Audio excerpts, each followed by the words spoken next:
Good morning বন্ধু বান্ধৱীসকল। এতিয়া বাজিছে 5টা দেই। আমি পথাৰ যাবলৈ ওলাইছোঁ কঠীয়া তুলিবলৈ, কাৰণ দেৰিলৈকে থাকিলে ৰ'দ ওলাইছে, সেইকাৰণে আমি সোনকালে ওলাইছোঁ। এতিয়া আকৌ দেহাও উঠি আহিছে কঠীয়া তুলিবলৈ। এয়া মানুহজন সেইফালে আমি পাতি কৰি থাকিম। এতিয়া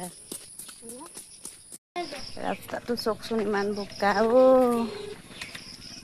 চেণ্ডেল পিন্ধি আহিছে হয়, বোকা।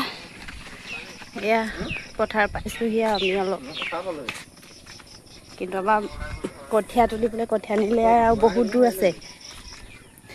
গাড়ীত যোৱা হ'লে 10 টকা ভাড়া ল'লেহেঁতেন দেই। এই ওপৰে হাঁহ, এইফালে হাঁহ। এয়া দিছেনে আমাতকৈও আগে আহি মানুহে এইয়া ৰুই আছেহি। এইয়া আমাতকৈও আগে আহিলে। আহি পাওঁহি মানে ভাগৰে লাগেগৈ, যিমানডোখৰ আহিব লাগে।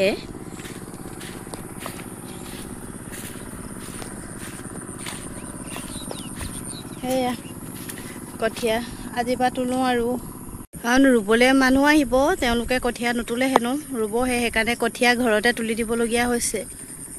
এতিয়া ঘৰতে তুলি দিম আৰু কঠীয়া মাৰিছোঁ আৰু তুলি। ৰাইজসকল আৰম্ভ কৰিছোঁ আৰু দেই, তুলিছোঁ।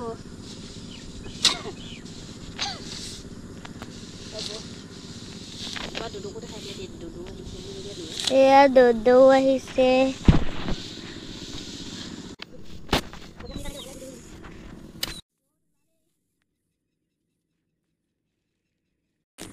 এয়া তুলি আছোঁ আৰু দেই।